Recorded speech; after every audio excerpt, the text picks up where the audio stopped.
Ambassador Zethkar adjusted his ceremonial robes as he entered the grand chamber of the Galactic Council.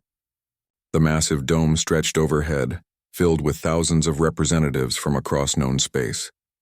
Today would mark a historic moment, the formal integration of humanity into galactic civilization.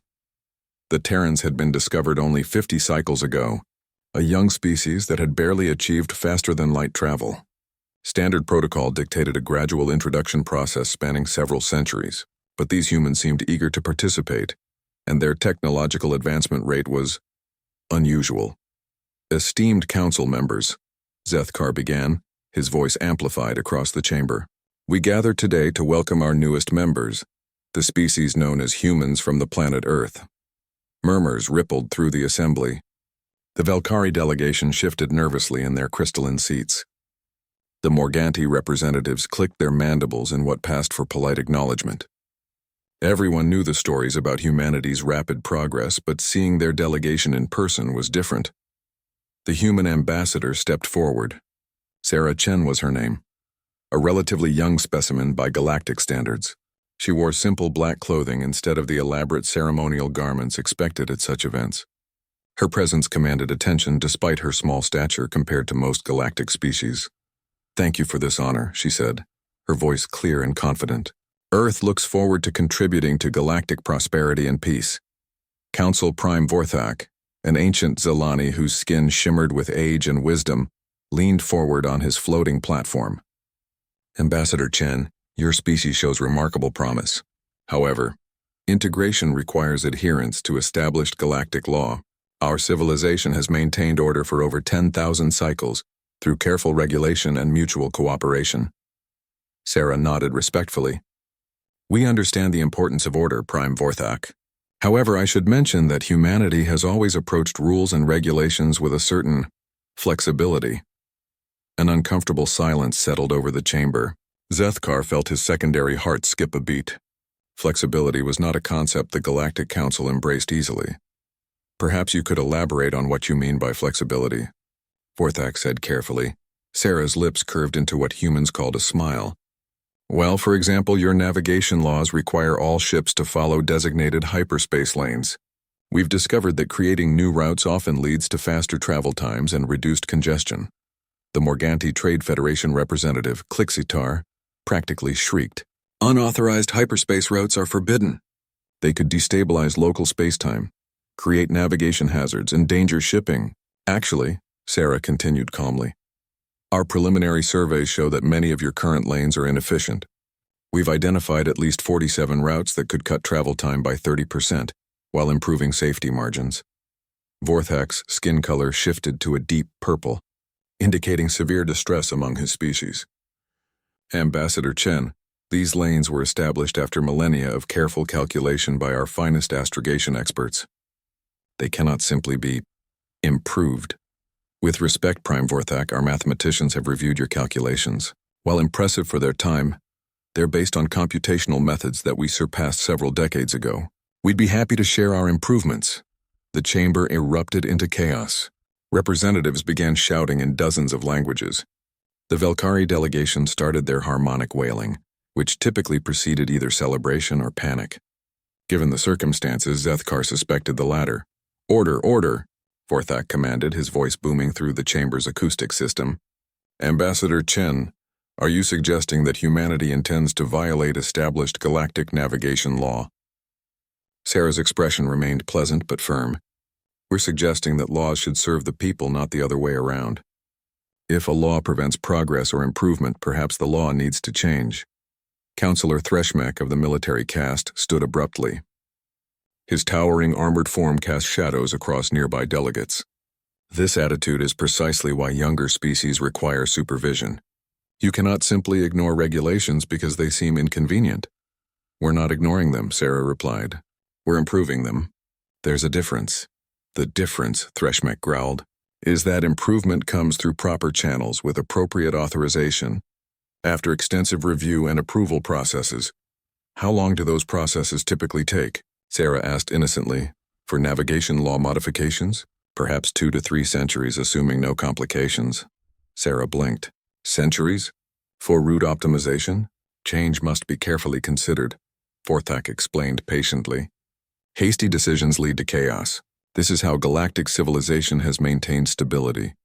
And how long has it taken galactic civilization to advance from your current technology level to, well, your current technology level? Sarah inquired. Zethkar consulted his datapad. Technological advancement has been steady and measured. Over the past 5,000 cycles, we've achieved approximately 15% improvement in computational efficiency, 12% improvement in energy generation, and 8% improvement in manufacturing processes. In 5,000 years, you've improved your computers by 15%. Steady progress prevents disruption, Vorthak said firmly. Sarah was quiet for a moment. When she spoke again, her voice carried a strange note that made Zethkar's skin crawl. Prime Vorthak, in the 50 years since first contact, humanity has improved our computational power by approximately 4,000%. Our energy generation capability has increased by roughly 6,000%. Our manufacturing efficiency has improved by margins your mathematics probably can't easily calculate. The chamber fell silent. This level of advancement was theoretically impossible.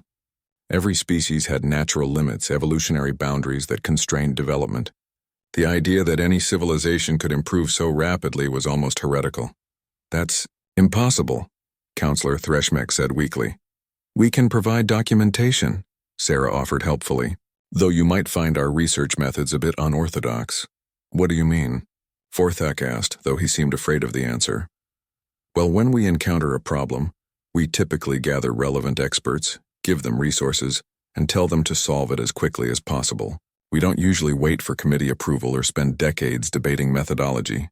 But without proper oversight, how do you prevent dangerous experimentation? How do you maintain safety protocols? Zethkar found himself asking. Sarah's smile widened. Oh, we have safety protocols. We just don't let them prevent us from trying new things. If something seems promising but risky, we test it in controlled environments. If it works, we implement it. If it fails, we learn from the failure and try something else. And if people die during these experiments? Threshmek demanded. Sometimes they do, Sarah admitted quietly. But more people die from stagnation than from progress. We choose to move forward. The weight of her words settled over the assembly like a heavy blanket. Here was a species that chose advancement over safety, progress over stability, growth over order. Everything the Galactic Council had spent millennia trying to prevent. Vorthak's voice was barely a whisper. What have we done? 3 weeks after the disastrous first contact ceremony, Emergency Session Alpha 77 convened in the Council's secure chambers. Only the highest-ranking officials attended, their faces grim with unprecedented concern. The situation is worse than we initially assessed, reported Intelligence Director Nexlar, his tentacles writhing with agitation. Our monitoring stations have detected 17 unauthorized hyperspace routes created by human vessels. In the past 20 days, Prime Vorthak's skin had remained a sickly purple since the integration ceremony. Have there been any incidents? Collisions? Space-time disruptions? That's the disturbing part, Nexlar continued. All 17 routes are functioning perfectly. Transit times have decreased by an average of 32%, and our traffic monitoring systems show no safety concerns. In fact, several commercial vessels have begun using the human routes without authorization. Counselor Threshmek slammed his armored fist against the table. This is exactly what we feared. Their disregard for protocol is spreading like a virus.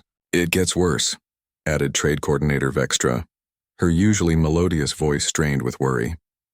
The humans have begun modifying their ships with technologies that shouldn't exist. Yesterday, one of their cargo vessels completed a journey from Earth to Rigel Prime in half the expected time. How? Vorthak demanded. They've apparently developed some kind of enhanced warp drive. Our engineers are analyzing long-range sensor data, but initial reports suggest they've achieved efficiency ratings that violate several fundamental principles of physics. Dr. Kethmori, the Council's chief science advisor, cleared his throat nervously. Actually, Prime, I've been reviewing human scientific publications from before their space age. Their approach to physics research is unconventional. Explain. Well, while we typically spend decades perfecting theoretical models before attempting practical applications, humans seem to prefer a more direct approach. They build prototypes based on incomplete theories, test them under real conditions and modify their understanding based on results. That's barbaric, exclaimed Counselor Yuthara. Theory must precede application. How can you build something if you don't understand how it works? Apparently, Dr. Kethamori said quietly, sometimes building something teaches you how it works. The chamber fell silent as the implications sank in. This wasn't just unconventional thinking. This was a fundamental rejection of everything the Galactic Council considered proper scientific method. What about their social structure?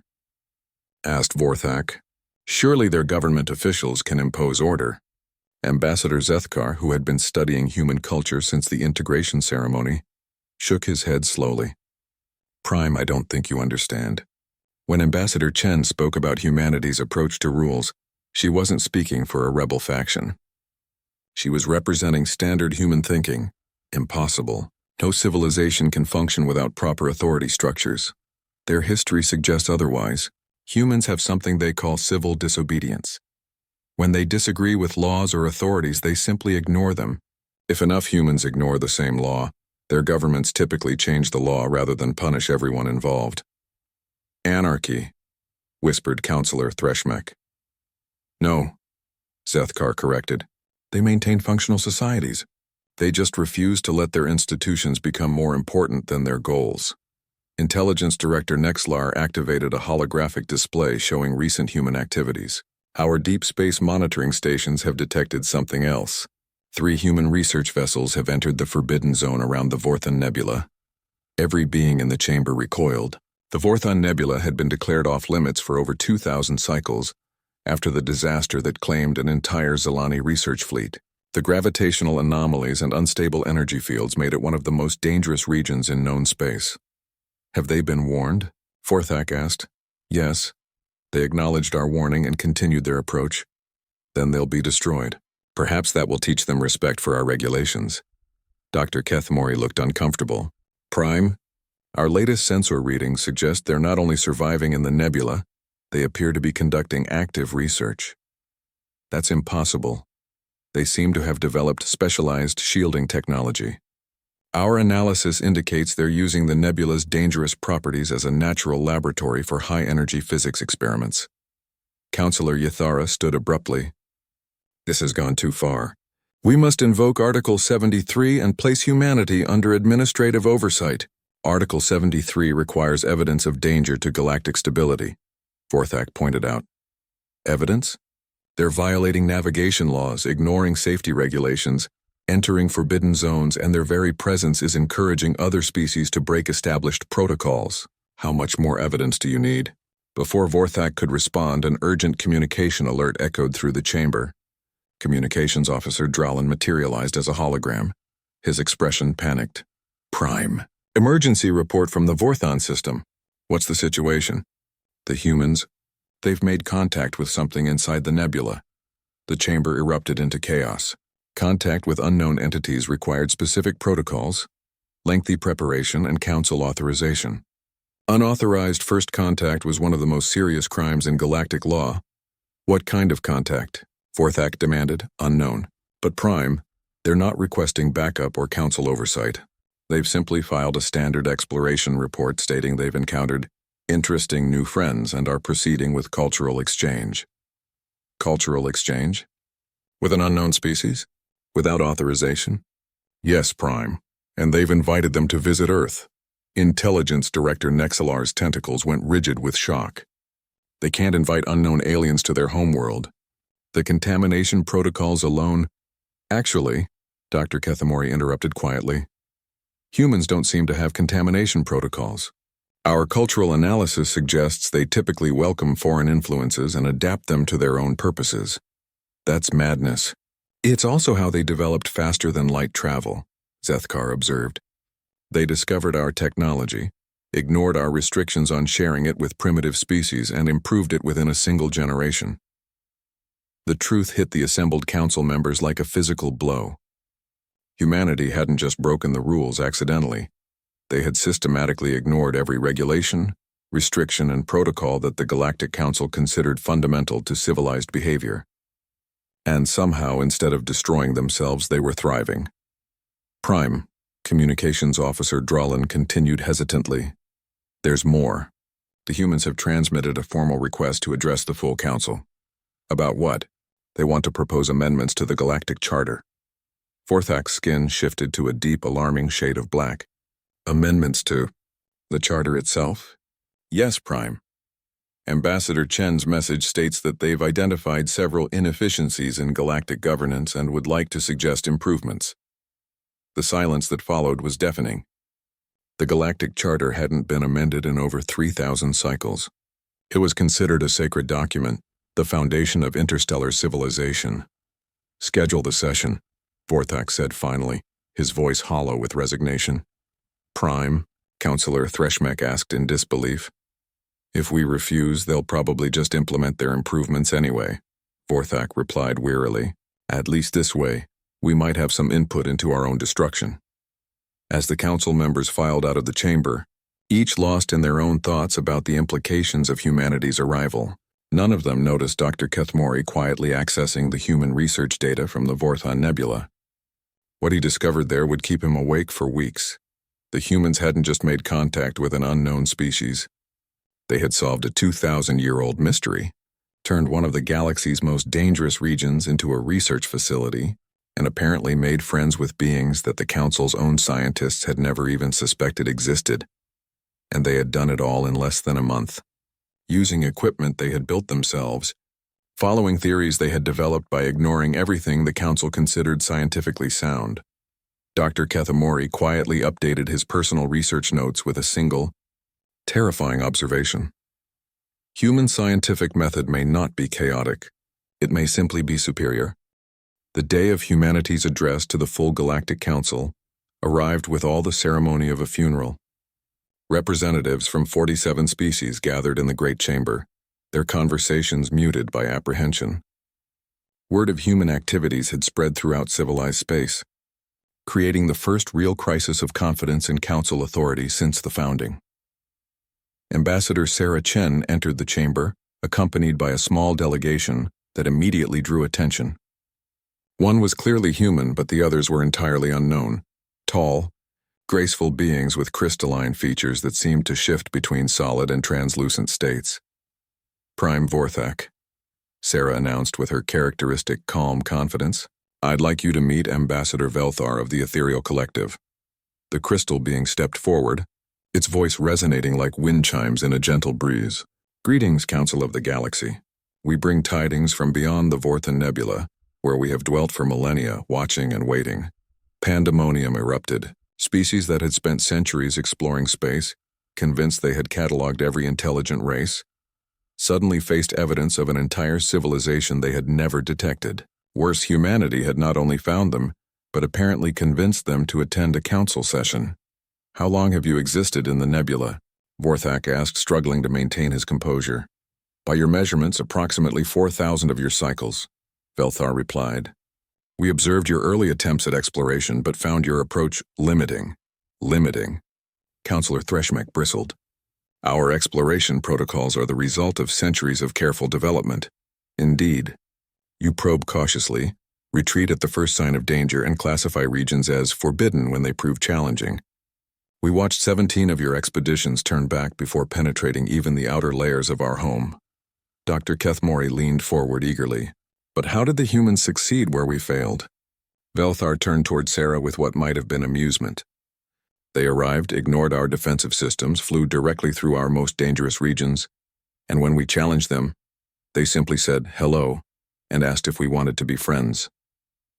That's completely against protocol, sputtered Trade Coordinator Vextra. Yes, Sarah agreed cheerfully.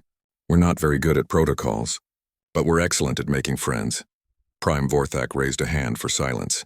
Ambassador Chen, you requested this session to propose amendments to the Galactic Charter. Please proceed. Sarah activated a holographic display that filled the center of the chamber. The charter appeared in its traditional form, thousands of pages of carefully worded regulations, restrictions and procedures that had governed galactic civilization for millennia. First, Sarah began, we propose eliminating the exploration restriction doctrine. Article 42 currently requires Council approval for any exploration beyond designated safe zones. This has resulted in approximately 60% of the galaxy remaining unexplored despite thousands of years of space travel. Those restrictions exist for safety, protested Councillor Yathara. Uncontrolled exploration has historically led to disasters. According to our analysis, Sarah continued calmly, the exploration restrictions have prevented an estimated 237 first contact scenarios, 17 major resource discoveries, and at least 43 technological advancement opportunities.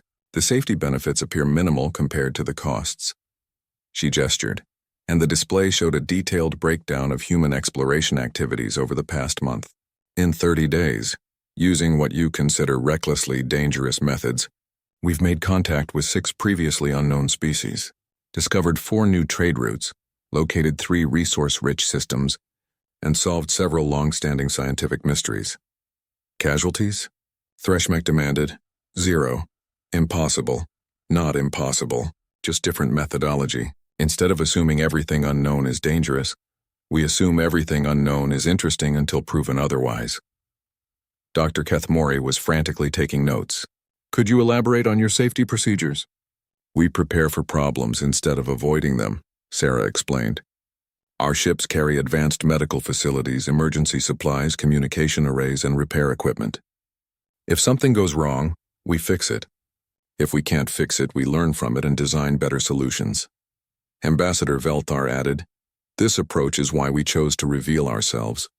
In 4,000 cycles, the humans are the first species to view unknown challenges as opportunities rather than threats. Vorthak's skin had progressed through several alarming color changes. Ambassador Chen, what else do you propose to modify? The technology sharing restrictions need complete revision, Sarah said, bringing up another section of the charter. Currently, species are forbidden from sharing advanced technology with less developed civilizations. This has created artificial barriers to progress. Those barriers prevent cultural contamination and dangerous proliferation, Fextra objected. Actually, they prevent progress, Sarah corrected. Every species develops different strengths. By restricting technology sharing, you've created isolated development paths that miss obvious synergies. She displayed a comparative analysis that made several council members gasp. For example, Morganti biotechnology combined with Zolani energy systems could revolutionize medicine. Felkari harmonic engineering merged with human computational methods could solve your faster-than-light communication problems. Wait, Dr. Kethmori interrupted excitedly. You've developed faster-than-light communication? 3 days ago, Sarah confirmed. We combined ethereal dimensional manipulation techniques with our quantum entanglement research. Ambassador Velthar's people were very helpful. The implications hit the Council like a meteor strike. Instantaneous communication across galactic distances had been theoretically impossible for so long that most species had stopped trying to achieve it. How? Vorthak whispered. We asked the ethereals if they thought it was possible. They said yes and showed us how their society had been doing it for centuries. Took us about 40 hours to adapt their methods to our technology. 40 hours? Threshmek's voice cracked. Our scientists have been working on that problem for millennia. Different approach, Sarah said simply. Instead of trying to solve it ourselves, we found someone who had already solved it and asked for help. But the contamination protocols, Yathara began, are based on the assumption that outside influence is inherently harmful, Sarah finished. We found the opposite. Outside perspectives usually help us find solutions we never would have discovered alone. Intelligence Director Nexlar finally found his voice. What else have you improved? Sarah's smile took on a distinctly predatory quality. Well, we've identified some issues with the Council's governmental structure. The temperature in the chamber seemed to drop several degrees. Issues? Vorthak asked weakly.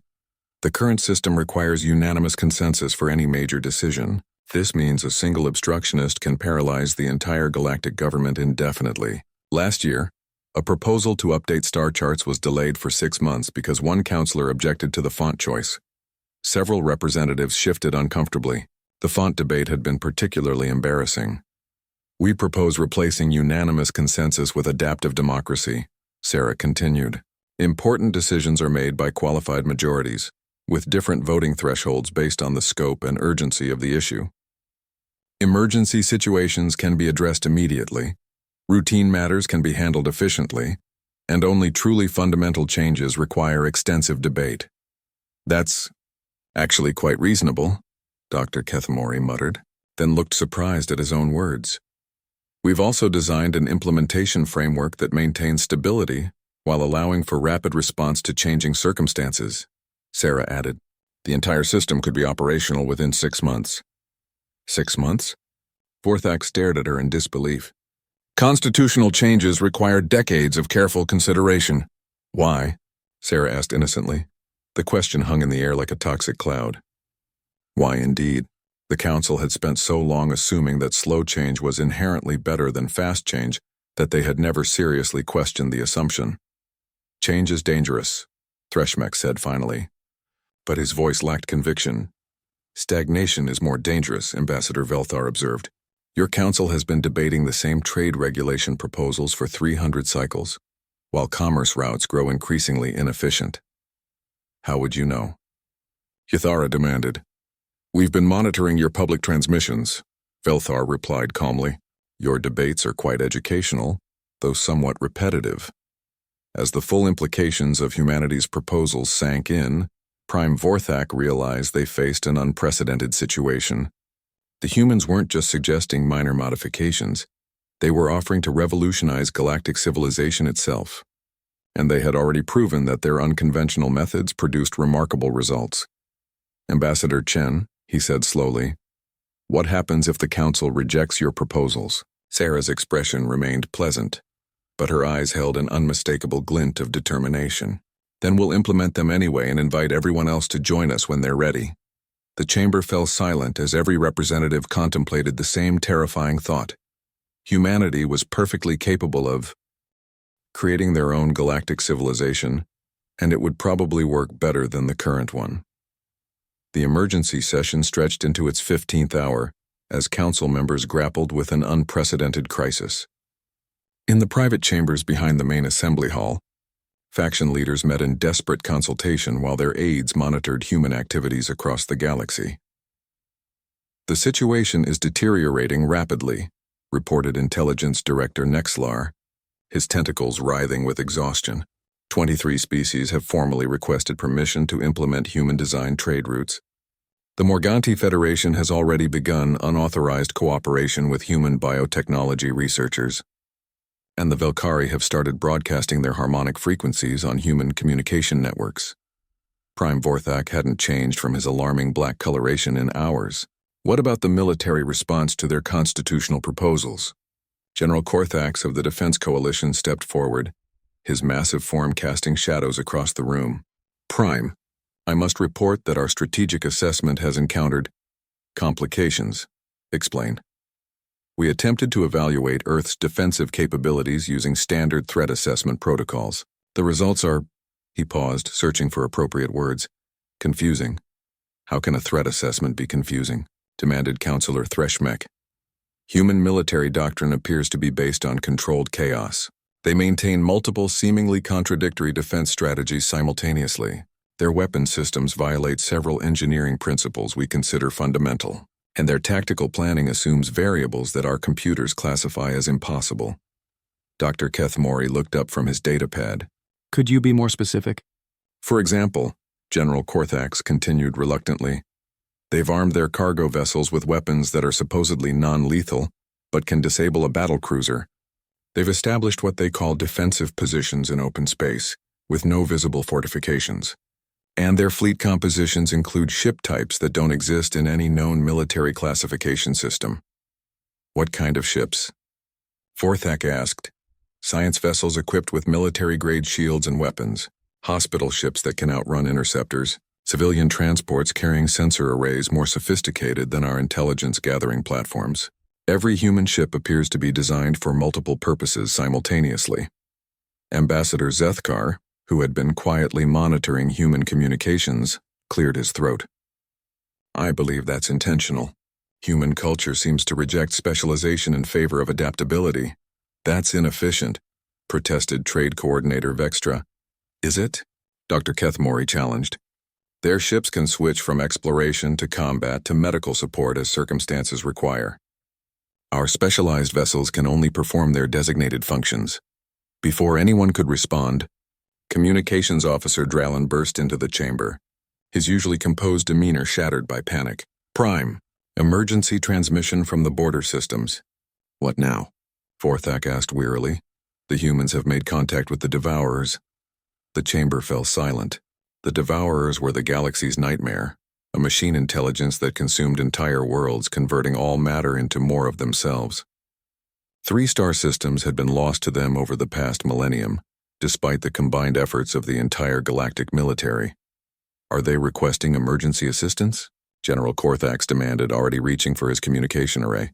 No, Prime, they're negotiating. Negotiating? Threshmek's roar echoed off the chamber walls. You can't negotiate with Devourers. They're mindless consumption machines. Apparently not, Dralin replied shakily. The humans have established what they call a dialogue protocol with the Devourer collective consciousness. They're currently discussing terms for peaceful coexistence. That's impossible, General Korthax stated flatly. Devourers don't communicate. They only consume. According to the human transmission, they discovered that the Devourers have been trying to communicate for centuries, but their language is based on quantum mechanical interactions that most organic species can't perceive.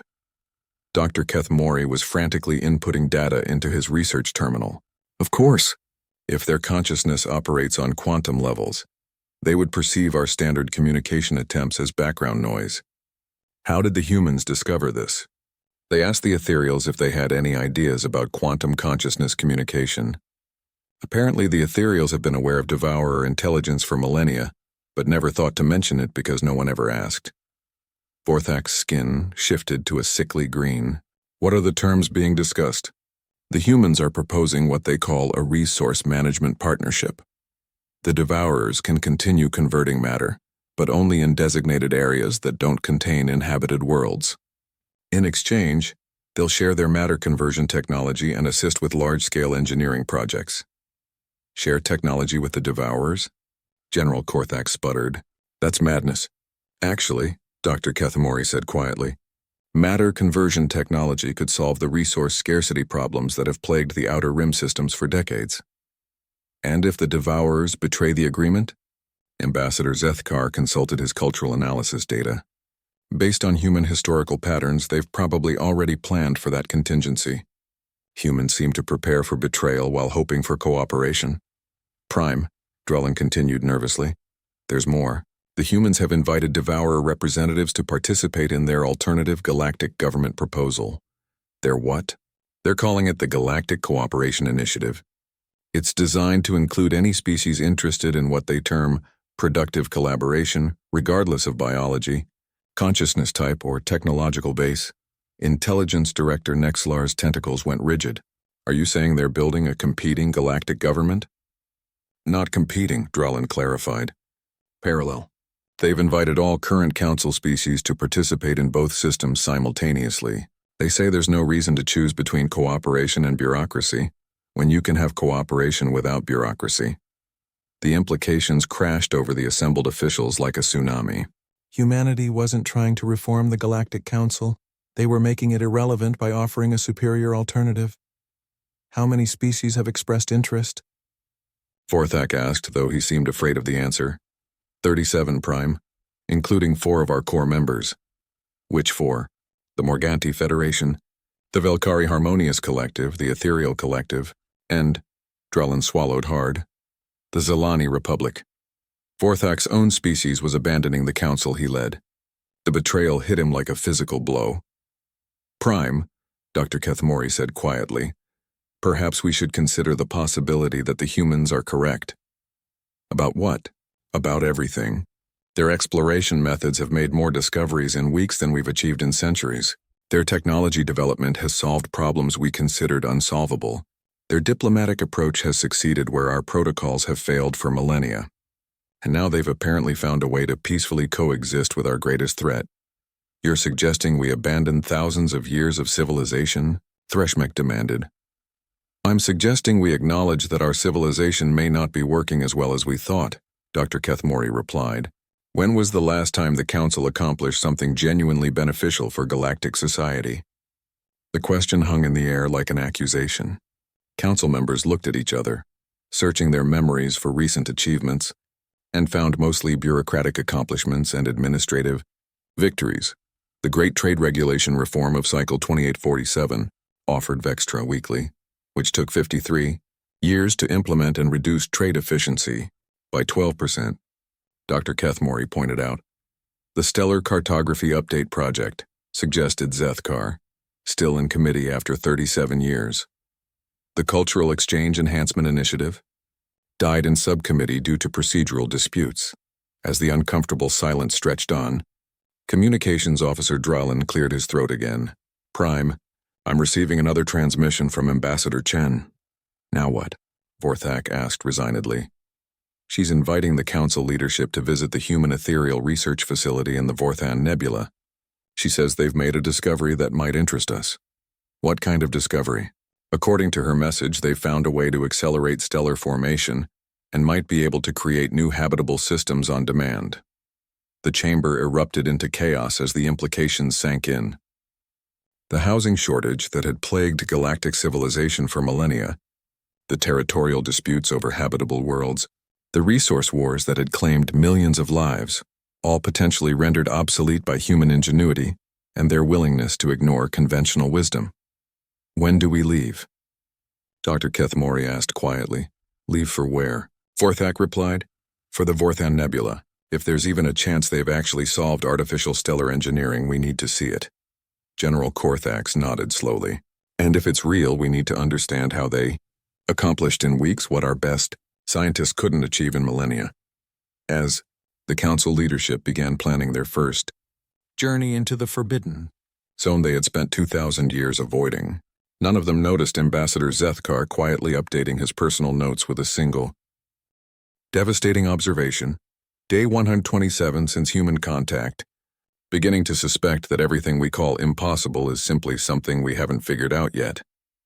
Humans may not be unusually brilliant. They may simply be unwilling to accept limitations that the rest of us consider natural laws.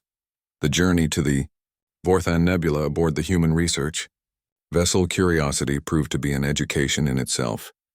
Prime Vorthak and his delegation watched in bewilderment as the human crew treated the supposedly deadly nebula like a familiar neighborhood. Gravitational shear increasing to level 7, announced Navigation Officer Martinez, her voice carrying no hint of concern despite describing conditions that would destroy most galactic vessels. Acknowledged, replied Captain Thompson. Dr. Okafor, how are our ethereal friends handling the density fluctuations? Ambassador Velthar's crystalline form shimmered with what the humans had learned to recognize as amusement. Quite well, Captain.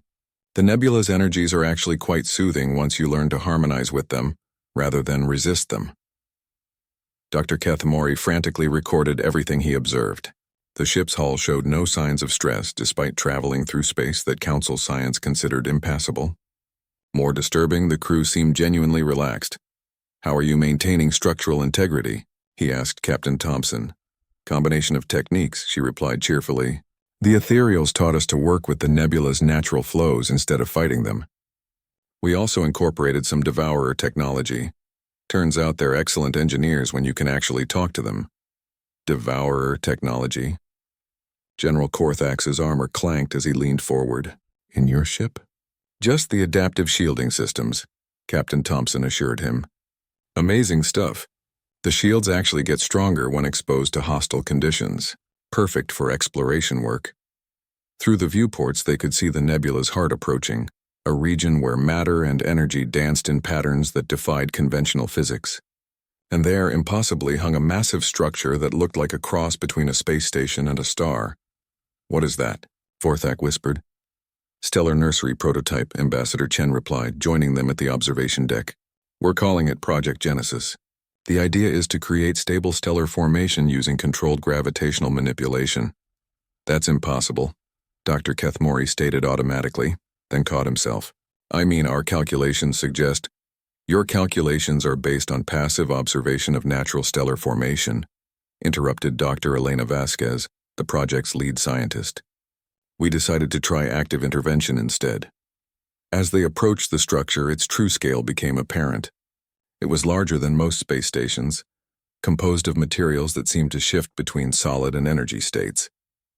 At its center, a protostar was actually taking shape, guided by forces that Council science couldn't identify. "How long have you been working on this?" asked Ambassador Zethkar. "About 3 weeks," Dr. Vasquez replied casually, "though we've only been running the actual stellar ignition sequence for the past 6 days. 6 days? General Korthax's voice cracked. "Natural stellar formation takes millions of years. Natural formation, yes. But we're not waiting for nature. We're using controlled gravitational focusing combined with ethereal dimensional manipulation and devourer matter compression techniques." Ambassador Velthar added, "The process is quite elegant, once you understand that stellar formation is simply a matter of organizing energy and matter in the correct proportions at the correct scale. The mathematics alone should require decades to verify," protested Dr. Keth. Maury, Dr. Vasquez smiled. "We used empirical testing instead of mathematical modeling. Built a small-scale prototype, tested it on asteroid-sized objects, scaled up gradually until we reached stellar mass. Math can tell you why something works, but experimentation tells you if it works." As they docked with the station, the delegation saw the impossible made routine.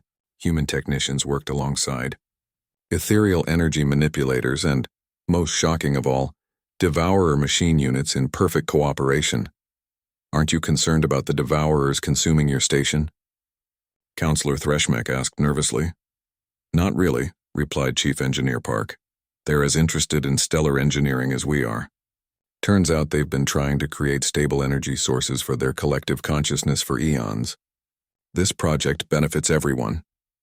A devourer unit approached, a flowing mass of interconnected mechanical components that had haunted galactic nightmares for millennia.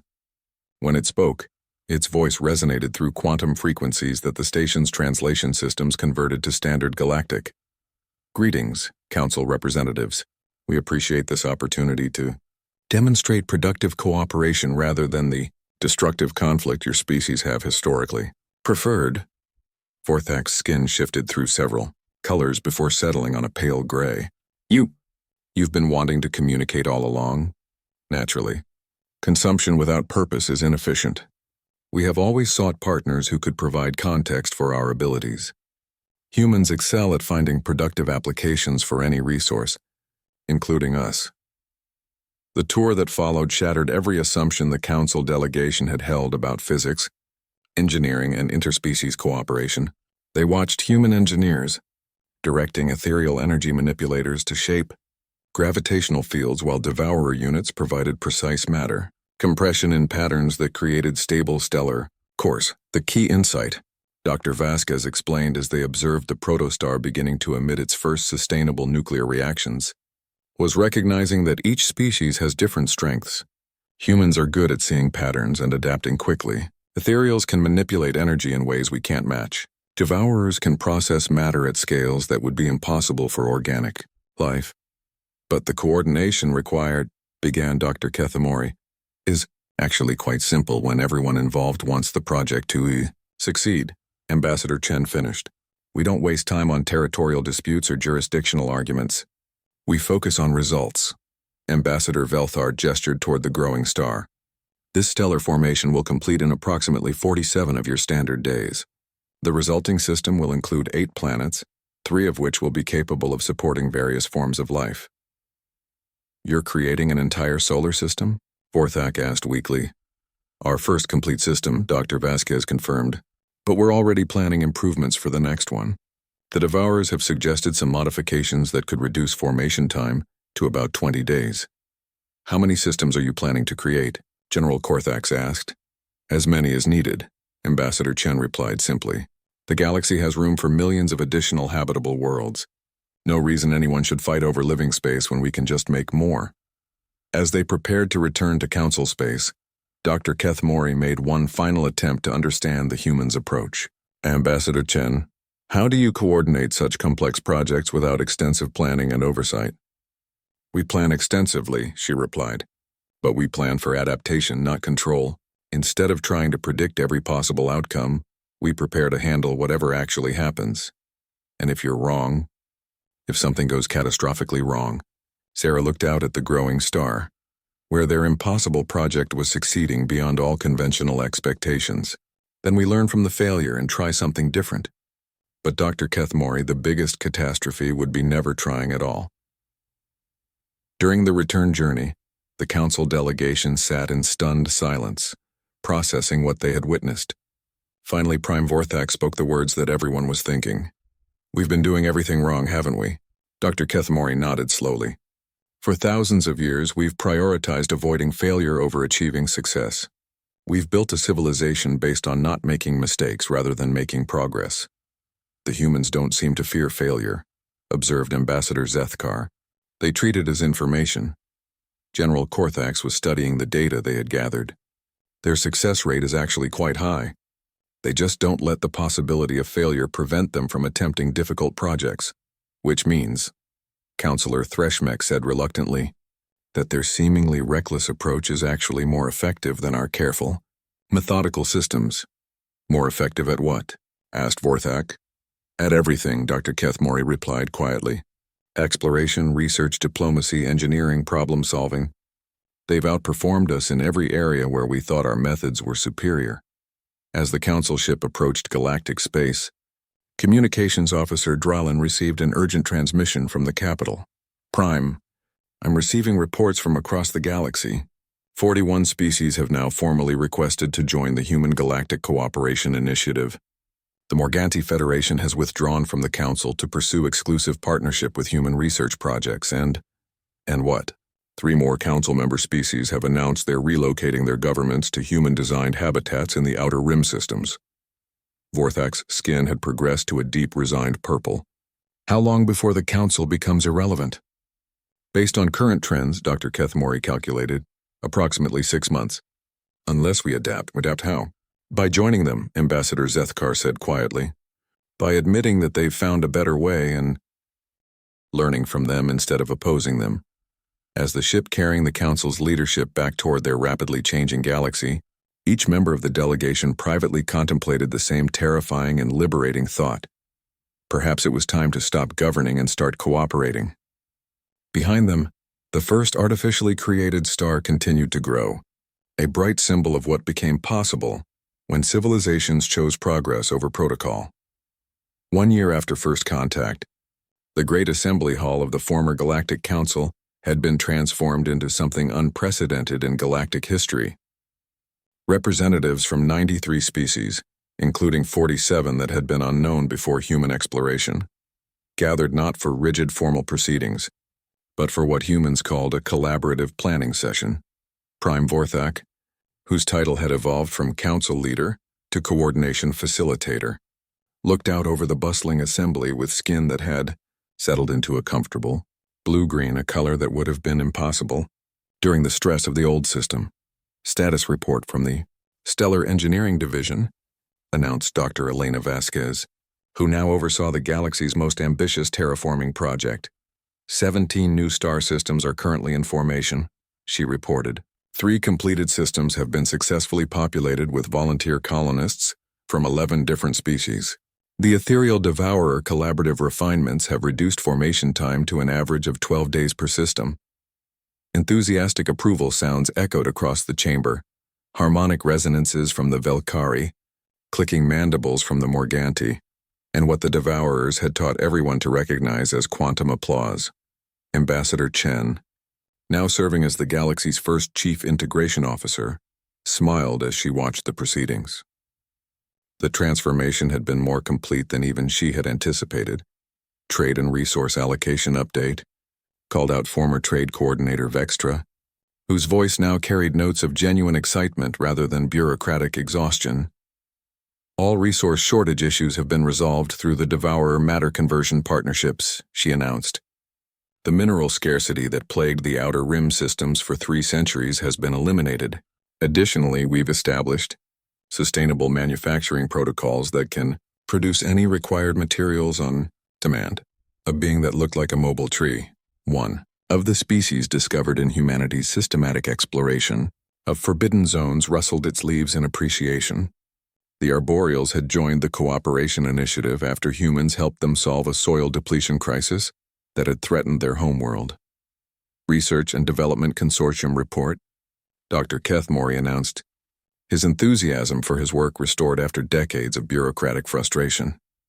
Cross-species collaborative research has produced solutions to 47 previously unsolvable problems, he reported. Faster-than-light communication is now standard across all member systems. The ethereal human consciousness transfer research has achieved preliminary success, and the Valkyrie Devourer Harmonic Engineering Project has developed construction techniques that can build megastructures in weeks instead of centuries. General Korthax, now heading the Cooperative Defense Alliance, stood to address security concerns. The galaxy hasn't seen a significant military conflict in 8 months, he reported with obvious satisfaction. Dispute resolution through human-designed mediation protocols has achieved a 97% success rate. The 3 remaining conflicts are expected to be resolved through resource reallocation rather than military action. From the Devourer section came the quantum harmonics that served as their language. The translation systems converted their communication into standard galactic, military. Conflict appears to be a symptom of resource scarcity and communication failure rather than an inevitable aspect of interspecies relations. Exploration update, announced Captain Martinez, whose small navigation team had become the galaxy's primary deep space exploration coordinator. Survey teams have now mapped 84% of the galaxy, she reported. We've made contact with 31 additional intelligent species, discovered 43 habitable worlds, and located mineral resources sufficient to support a galactic population 10 times the current size. Any dangerous discoveries? Asked a representative from the cautious Zelani delegation. Several, Captain Martinez admitted cheerfully. A system with unstable space-time that we're using for temporal research. A region where dark matter behaves unusually. That's perfect for exotic physics experiments. And 3 more machine intelligence collectives similar to the Devourers, though they specialize in different types of matter manipulation. And they're all willing to cooperate? Ambassador Zethkar asked, enthusiastically. Turns out most of the hostile alien encounters in galactic history were actually first contact situations where nobody knew how to communicate properly. Ambassador Velthar's crystalline form shimmered with amusement. The universe appears to be far more cooperative than anyone anticipated. Hostility seems to arise primarily from misunderstanding and competition over artificially scarce resources. The session continued with updates from dozens of working groups, research teams, and cooperative ventures that would have been impossible under the old council system. The difference wasn't just in efficiency, it was in the fundamental approach to galactic civilization. Integration assessment, announced Ambassador Chen, bringing up the session's final agenda item. 12 months ago, galactic civilization was characterized by restriction, scarcity, and careful avoidance of risk, she began. Today we have unlimited expansion potential, resource abundance, and active exploration of previously impossible projects. She gestured to the assembly around them. More importantly, we've learned that the universe is much more interesting and much more friendly than our old assumptions suggested. Dr. Kethmori stood to add his analysis. The key insight has been recognizing that most limitations are self-imposed. When we stopped accepting impossible as a final answer and started treating it as not yet accomplished, everything changed. But what about stability? Asked Counselor Yathara, still adjusting to the new paradigm. How do we maintain order without strict regulations? A new voice joined the conversation. One of the recently contacted machine intelligences that specialized in social organization. Order appears to emerge naturally from cooperation toward shared goals. Regulation becomes unnecessary when all participants benefit from success. The humans taught us something profound, added Ambassador Velthar. They showed us that progress and stability aren't opposites, they're complementary. A civilization that stops growing becomes fragile. A civilization that keeps adapting becomes resilient. As the session concluded, representatives began forming spontaneous discussion groups, species that had never collaborated before planning joint research projects, exploration missions, and cultural exchanges. The contrast with the formal, rigid procedures of the old council couldn't have been more striking.